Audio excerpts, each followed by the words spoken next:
Chapter 15 Flags Raised.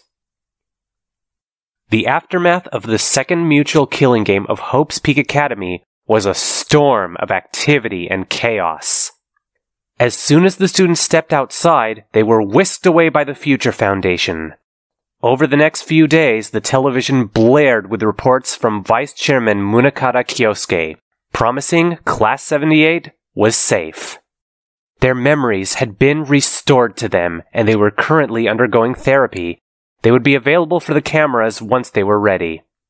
Shortly after, the corpses of the other victims of the killing game were extracted from the school, and there was a public memorial held for them a week after the game ended.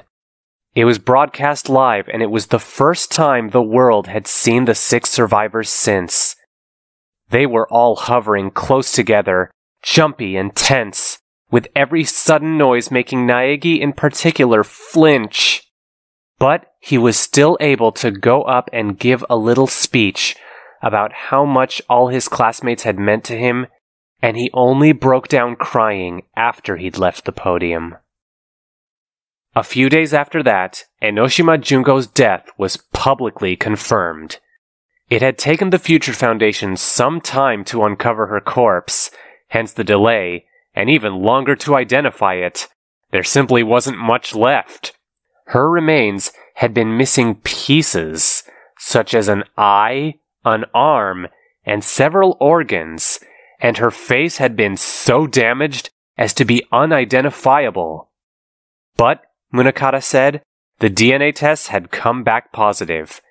It was really her, and she was really dead. Celebrations swept the globe when this was announced. Soon, the survivors of Class 78 were constantly on television, being interviewed about their experience, their restored memories, their lost loved ones, their plans for the future. Naegi especially couldn't get a day's rest. Kirigiri's proclamation of him as the ultimate hope had quickly caught on, inspiring the public, and the Future Foundation milked it for all it was worth. He became a figurehead, an icon, perhaps frazzled and unprepared, but doing his best. The culmination of all these small victories meant there was finally hope for the world being restored, and it showed on the faces on the screen. None of this mattered to Izuru. It was a predictable outcome to a disappointingly predictable ending. The game had mostly been predictable too, nearly all the behaviors and actions falling within expected parameters, but there had been outliers here and there. Fujisaki using the second motive to grasp hope instead of crumpling into despair, or Asahina's poor attempt at homicide, for example. Those rare occurrences had been enough to hold his attention, and he'd wondered if perhaps this would show him which of hope and despair was more unpredictable. Perhaps he would not need his plan after all. And then Enoshima had to ruin it, interfering, breaking her own rules, framing an innocent. Rather than letting hope triumph naturally over despair or vice versa, she'd attempted to force an outcome, and by doing so, she'd invalidated all potential data. An experiment's results couldn't be kept if there was outside tampering. Worse, he could perfectly predict the only possible result. The students would defeat her. Hope was going to triumph over despair, not because of its merits, but because of despair's own meddling. He stopped paying attention after that. It had been slightly interesting when Naegi's luck saved him, but that only lent credence to his conclusion. Naegi was to his class what Nanami had been to hers. Hope. As long as he lived, he would prevent them from falling into despair. They had the means to challenge Enoshima directly now, and when they did, they would win. And indeed, everything unfolded exactly as he foresaw. It was so boring, it actually made him angry. He couldn't even claim to be satisfied at watching that bitch die because she'd enjoyed it. Leave it to Enoshima to find a way to spite him, even unintentionally. He was sure she would be laughing if she were still alive. Involuntarily, he glanced down at his phone. He couldn't say why he did such a pointless thing. There was no need to check for messages. He only had one. A time delay text received the day after Enoshima's death. It was short, simple, and he'd already memorized it. Don't forget your promise, Senpai. He hadn't. He definitely hadn't. Now more than ever, now that she'd robbed him of his answer, the Neo World program truly was the only way he'd find it. And besides, he couldn't just let her get away with using him without repaying the favor. There was just one caveat. Kamakura-kun. He slipped his phone into his pocket as Nanami rushed into his room. She was almost in tears as she blubbered. I was watching the evening news and they said that ultimate despairs had been my friends. Ah, so she'd seen the recent report on the strange new phenomena sweeping the globe. The mass suicides of the ultimate despairs. It had now been little under a month since the game's end, and the proof of Enoshima's demise had been the breaking point for her ultimate despairs. They had clung to the hope their leader had only faked her death, and once that was crushed, they became volatile and furious. She was a martyr for them, and for the past few weeks the world had suffered even stronger attacks in retaliation. Now that the surge of hate and the desire for vengeance had died down, many of them had decided to join their idol in death. Some had chosen otherwise, deciding that living with the despair of her passing and continuing to spread her legacy was the best way to honor Enoshima. But Nanami had no way of knowing who had. Fortunately, he did. They yet live. He said, "The Future Foundation keeps records of all they know or suspect of being ultimate despairs, or remnants of despair as they are now being called.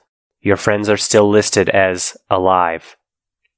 He'd monitored the despairs consistently in case any approached this area, and Nanami's classmates in particular.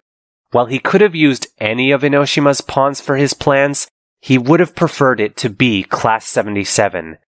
It was only fair he allow her friends the chance of salvation, given it was her hope he would be testing.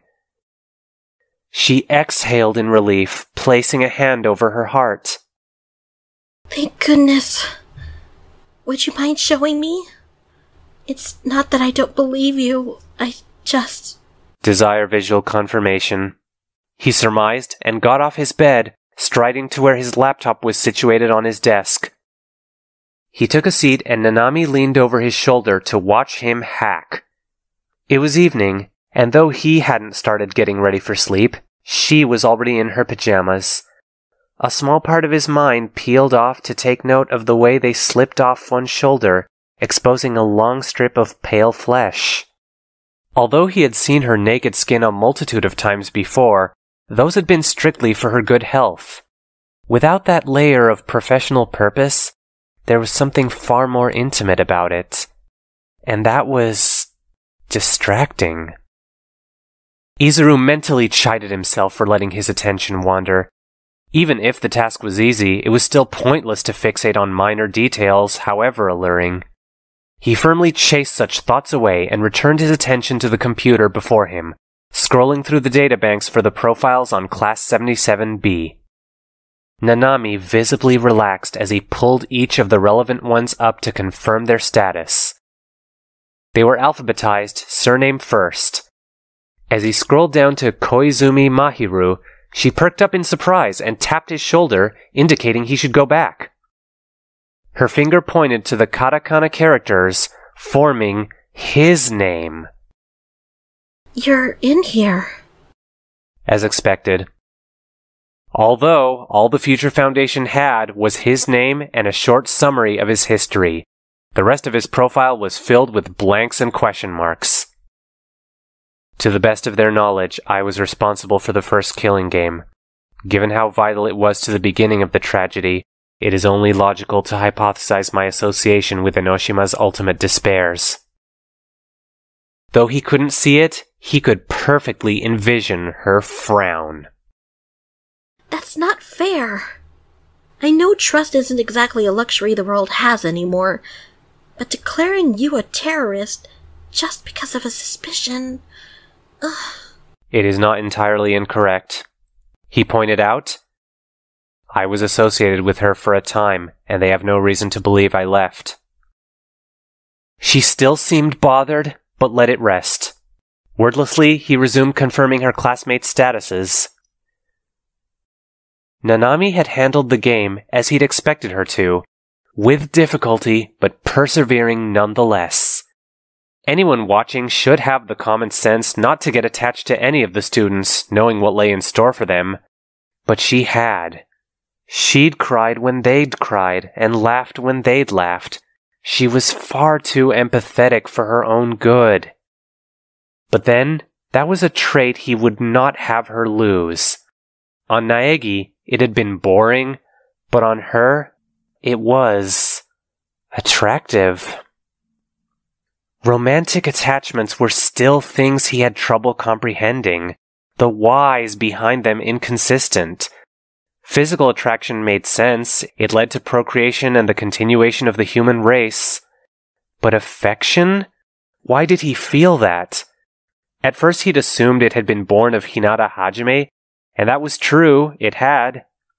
But now, it had grown and mutated into something of its own.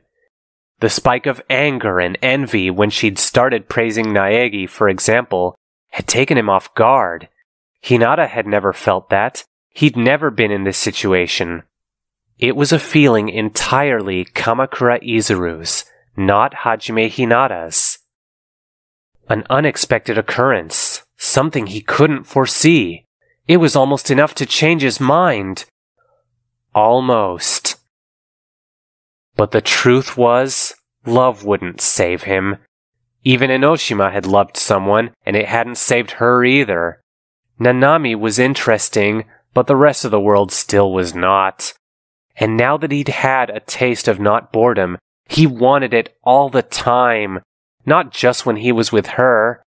And for that, he needed to find which of hope or despair was less predictable. Meeting Nanami had only solidified that belief, as well as his interest in her hope. The last profile, Sumiki Mikan, was closed, the nurse confirmed as alive. Nanami wrapped her arms around him and squeezed tightly. Her head was pressed against his cheek, allowing him to smell the floral fragrance of her shampoo. He breathed it in slowly. Thank you, Kamakura-kun. It takes a load off my mind to know they're okay. Even though they continue to terrorize the world? He asked, briefly curious. Her lips turned down into a sad moo. Even despite that, yes. She said softly. After Nanami left, Izuru leaned back and pondered her condition. Her depression had been treated, and the medication he produced for her was unnecessary. Though the symptoms of her post-traumatic stress disorder were unlikely to ever leave, she had learned the sufficient skills to live with it.